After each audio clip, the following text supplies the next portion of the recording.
ఇన్నాళ్లు విమాన ప్రయాణికులకు అద్భుత సేవలు అందించిన విస్తారా ఎయిర్లైన్స్ కథ కంచికి చేరింది.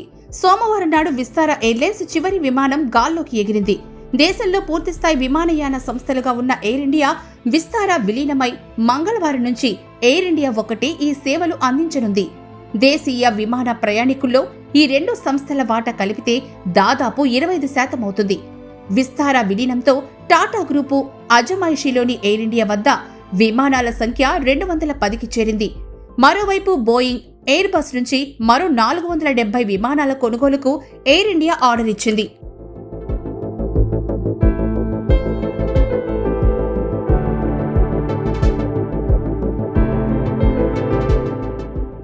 సింగపూర్ ఎయిర్లైన్స్, టాటా గ్రూపు భాగస్వామ్యంతో విస్తారా మన దేశంలో 2015లో ప్రారంభమైంది.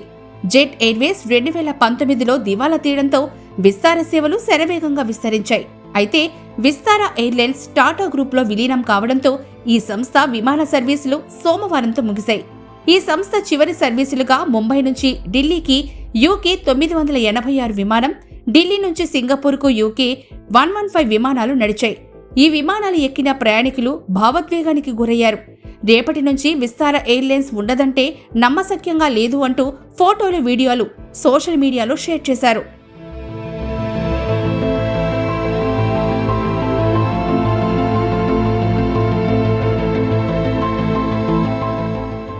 మరోవైపు ఎయిర్ ఇండియా విస్తారా విలీనాంతరం తొలి విమానం సోమవారం అర్ధరాత్రి దాటాక 12 గంటల 15 నిమిషాలకు ఖతర్ రాజధాని దోహా నుంచి ముంబైకి బయలుదేరింది. ఈ విమానం కోడ్ యూకే బదులు AI2కి మారింది. దేశీయంగా చూస్తే సోమవారం అర్ధరాత్రి 1:20 ముంబై నుంచి ఢిల్లీకి తొలి సర్వీస్ వెళ్లింది.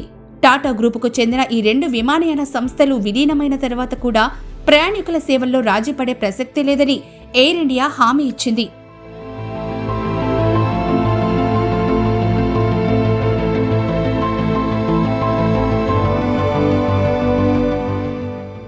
నష్టాల్లో ఉన్న ఎయిర్ ఇండియాను కేంద్ర ప్రభుత్వం నుంచి కొనుగోలు చేసిన టాటా గ్రూపు భాగస్వామ్య సంస్థలతో కలిపి తాము నిర్వహిస్తున్న ఎయిర్ ఏషియా, విస్తారా బ్రాండ్ విమానయాన సంస్థలను ఎయిర్ ఇండియా గ్రూప్లో విలీనం చేసింది.